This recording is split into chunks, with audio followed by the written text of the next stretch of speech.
Nah, pemirsa, bagi para Anda pemegang NPWP, hari ini merupakan hari terakhir bagi seluruh wajib pajak orang pribadi untuk melakukan pemadanan nomor induk kependudukan atau NIK pada KTP dengan nomor pokok wajib pajak atau NPWP. Nah, penggabungan atau pemadanan NIK atau nomor induk kependudukan dengan NPWP atau nomor wajib pajak, nomor pokok wajib pajak, ini adalah langkah yang diambil pemerintah untuk mewujudkan administrasi perpajakan yang lebih mudah, efektif, dan efisien. Tujuan utamanya adalah untuk membuat single atau sistem single identity number atau SIN, di mana satu nomor identitas bisa digunakan untuk berbagai keperluan administrasi, termasuk pajak. Kalau memang mau dibuat simpel, kenapa nggak dari awal di KTP-kan saja ya?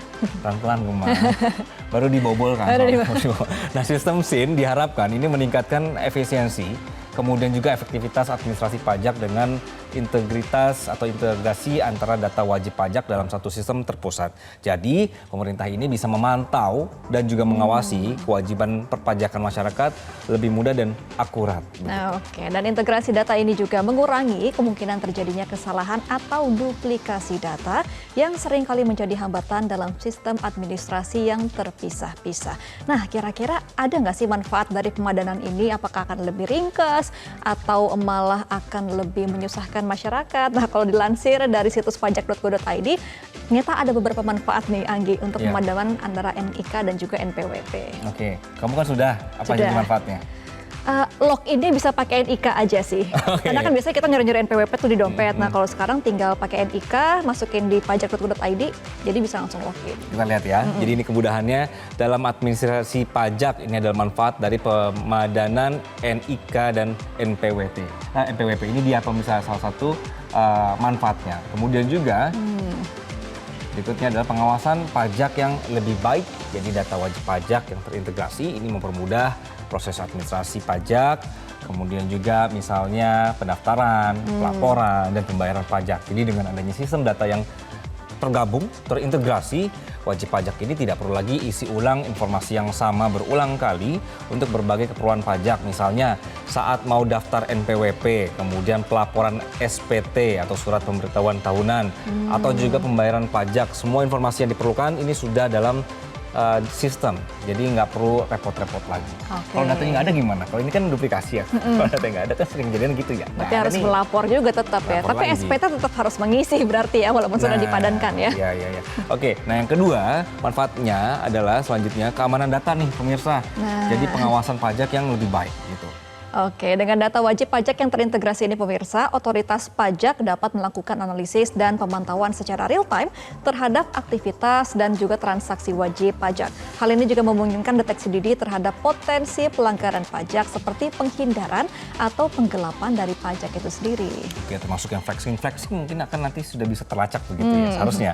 Nah, kemudian efisiensi layanan publik. Jadi dengan adanya pemadanan NIK, NPWP ini manfaatnya juga bisa lebih efisien untuk layanan publik dengan satu identitas tunggal. Masyarakat tidak perlu lagi mengurus banyak dokumen identitas yang berbeda untuk keperluan administrasi dan transaksi. Jadi sistem identitas tunggal ini akan sangat bermanfaat bagi masyarakat karena wajib pajak hanya perlu menggunakan satu identitas untuk berbagai keperluan, misalnya untuk mengurus administrasi kependudukan, perbankan, kesehatan, dan lain-lain. Nah, kemudian soal keamanan data nih pemirsa nih, data wajib pajak lebih aman karena dikelola dalam satu sistem yang terintegrasi. Nah, sistem yang terintegrasi ini biasanya dilengkapi dengan berbagai lapisan keamanan untuk melindungi data dari akses yang tidak sah, kebocoran data, atau serangan cyber. Dalam sistem yang terintegrasi, data wajib pajak disimpan dengan enskripsi yang kuat dan diawasi oleh tim keamanan yang khusus. Nah, sejauh apa keamanan ini kira-kira? Itu yang akan kita lihat dari pemerintah ya. Lalu bagaimana langkah pemadanan NIK dan NPWP ini? Jadi wajib pajak atau kita semua ini dapat dengan mudah sekali melakukan pemadanan atau validasi secara mandiri melalui laman pajak.go.id. Ini bisa terlihat, nah ini dia cara untuk melakukannya pemirsa hari ini terakhir ya. Jadi buka situs pajak.go.id, kemudian klik menu login. Yuk, boleh deh sambilan yuk. Mungkin lagi nonton. Sambil buka ya? Ya, buka situs pajak.go.id, kemudian klik menu login di pojok kanan atas. Lalu masukkan 15 digit NPWP, kata sandi yang sesuai, dan kode keamanan.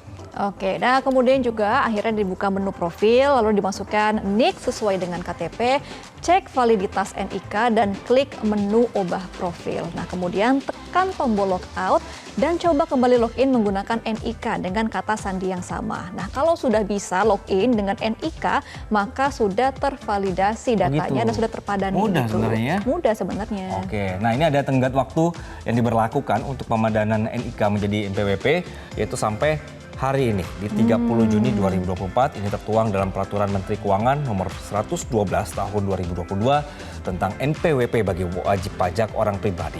Nah, wajib pajak badan dan wajib pajak instansi pemerintah juga termasuk di sini. Lalu ada sanksinya tidak kalau nggak daftar hari ini? Nah, katanya sih ada sanksi ya kalau sudah lewat batas tapi kita belum melakukan pemadaman NIK. Nah, kira-kira apa sanksinya? Ini bukan berupa denda uang, tapi bagi yang tidak lakukan pemadaman hingga waktu yang ditentukan akan menghadapi kendala saat mengakses layanan perpajakan yang memerlukan NPWP. Oke, nah DJP juga akan menerapkan sejumlah pembatasan akses bagi masyarakat yang tidak melakukan pemadanan.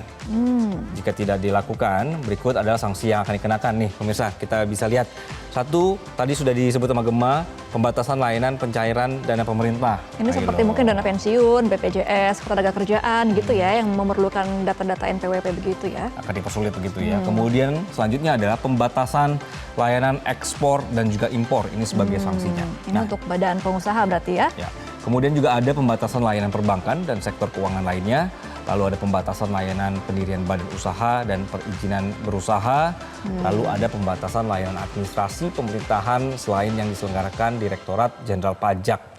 Oke, kemudian juga ada pembatasan layanan lain yang mensyaratkan penggunaan NPWP, dan Direktur Jenderal Pajak Kementerian Keuangan Suryo Utomo mengimbau agar masyarakat yang belum melakukan pemadanan untuk segera memadankan mumpung masih ada waktu tersisa, yaitu pada hari ini ya kira-kira sampai jam 12 malam nanti ya Anggi ya. Ini berapa jam lagi nih?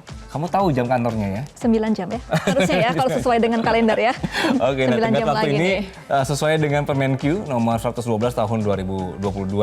Jadi monggo, ayo pemirsa langsung daftar, langsung dipadankan dan data antara tadi NIK dan juga NPWP saat ini juga begitu. Nah, oke, dan tadi merupakan bagaimana tata cara untuk memadankan NIK dan juga NPWP. Jadi pemirsa, kami mengimbau kembali masih ada tersisa 9 jam untuk melakukan pemadanan antara NIK dan juga NPWP agar dimudahkan ketika mengurus hal-hal yang berbau perpajakan dan keuangan. Baik. Jelajahi cara baru mendapatkan informasi. Download Metro TV Extend sekarang.